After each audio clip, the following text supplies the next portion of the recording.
Hey guys, this is Smart again from EV Channel PH, and now here at Hanoi VinFast. Ito yung mga electric scooter nila dito na possible by next month makakarating na sa Pilipinas, and this is the charging station or swapping station na ilalagay nila sa Pilipinas. As you can see, ayan, kanina may nakita tayo na nag-swap ng battery at nakita natin na madali lang through application.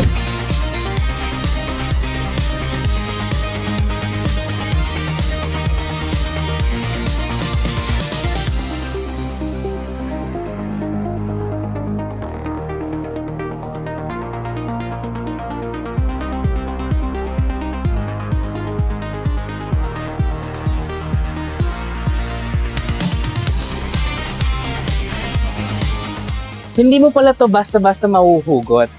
Kailangan dumaan ka muna dun sa application, then isasalpak mo, then merong lalabas na battery na kapalit no battery na ipinasok mo. So, ang security niya, yes, di basta-basta mahuhugot, then meron tayong CCTV camera.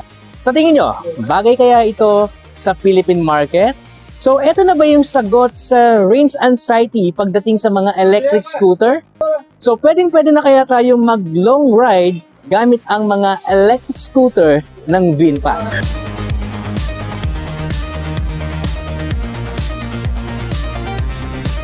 Again, this is Smart from EV Channel PH. Stay charged, drive electric.